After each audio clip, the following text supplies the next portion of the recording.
Bonjour à tous, dans cette vidéo, nous allons voir comment déterminer le sens de variation des fonctions qui à x associent k fois a puissance x. Dans l'exemple, on nous dit dans chaque cas de déterminer le sens de variation de la fonction en justifiant la réponse, et dans chaque cas, nous avons une fonction de la forme k multipliée par a à la puissance x. Alors pour déterminer le sens de variation de fonctions de ce type, on va rappeler la propriété à connaître.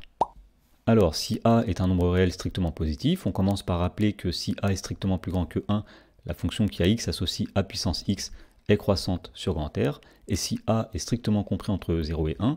dans ce cas-là, la fonction exponentielle de base a x associe a puissance x est décroissante sur grand R. Ensuite, la deuxième chose à savoir, c'est que si k est un nombre réel non nul, premièrement, si le nombre k est positif, la fonction qui à x associe k fois a puissance x aura le même sens de variation que la fonction qui à x associe a puissance x. Et à l'inverse, si le nombre k est strictement négatif, la fonction qui à x associe k fois a puissance x aura un sens de variation contraire de celui de la fonction a puissance x. Alors dans la première question, on avait f de x qui était égal à 3 multiplié par 1,4 puissance x, autrement dit le nombre k ici est égal à 3 et le nombre a est égal à 1,4.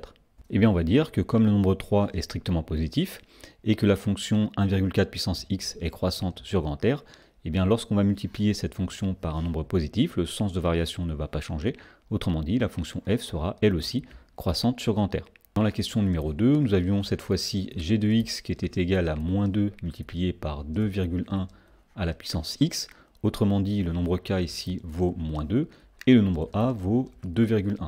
Donc on va dire ici que comme le nombre moins 2 est strictement négatif,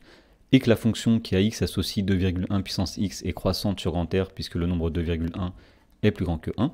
lorsqu'on va multiplier cette fonction croissante par un nombre négatif, on obtiendra une fonction g qui est décroissante sur grand R. Dans la question numéro 3, on nous disait cette fois-ci que la fonction h est définie par h de x est égal à 5 fois 0,8 à la puissance x. Alors on va dire que comme le nombre 5 est strictement positif,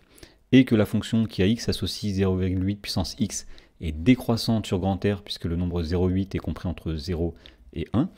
puisque cette fonction décroissante, on la multiplie par un nombre positif, on ne va pas changer le sens de variation, autrement dit, la fonction h sera elle aussi décroissante sur grand R. Pour finir, dans la question 4, on nous donnait la fonction k qui était définie par k de x est égal à moins 3 multiplié par 1 tiers à la puissance x. Alors dans ce cas, on va dire que comme le nombre moins 3 est strictement négatif et que la fonction qui à x associe 1 tiers puissance x est décroissante sur grand R puisque le nombre 1 tiers est compris entre 0 et 1, dans ce cas-là, le fait de multiplier par moins 3 qui est strictement négatif va changer les variations de la fonction. Autrement dit, la fonction k, elle sera croissante sur grand R.